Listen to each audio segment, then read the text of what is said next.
Chapter 17. You must not sacrifice to the Lord your God an ox or a sheep that has a defect, anything seriously wrong, for that is abhorrent to the Lord your God.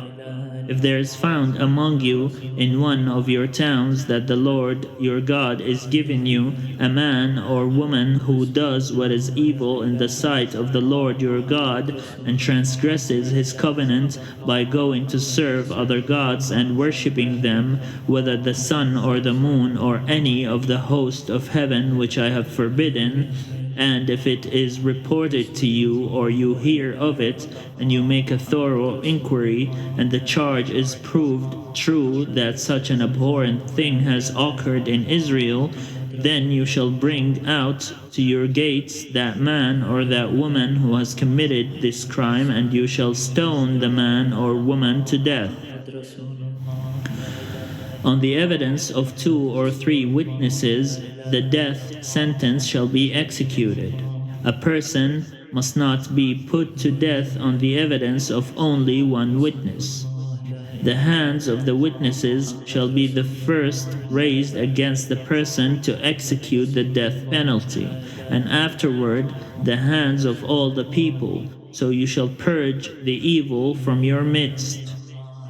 If a judicial decision is too difficult for you to make between one kind of bloodshed and another, one kind of legal right and another, or one kind of assault and another, any such matters of dispute in your towns, then you shall immediately go up to the place that the Lord your God will choose, where you shall consult with the Levitical priests and the judge who is in office in those days. They shall announce to you the decision in the case.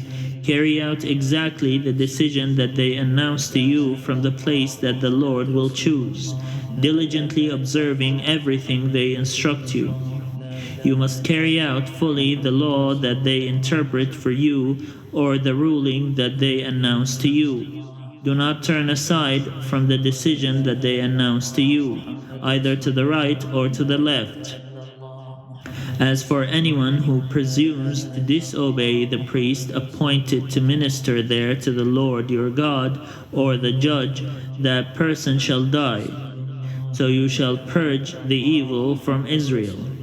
All the people will hear and be afraid, and will not act presumptuously again.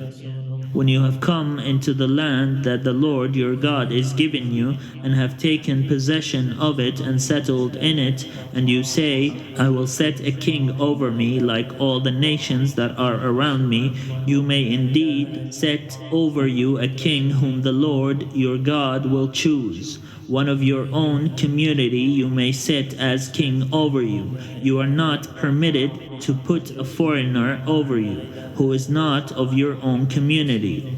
Even so, he must not acquire many horses for himself, or return the people to Egypt in order to acquire more horses. Since the Lord has said to you, you must never return that way again. And he must not acquire many wives for himself, or else his heart will turn away. Also, silver and gold he must not acquire in great quantity for himself.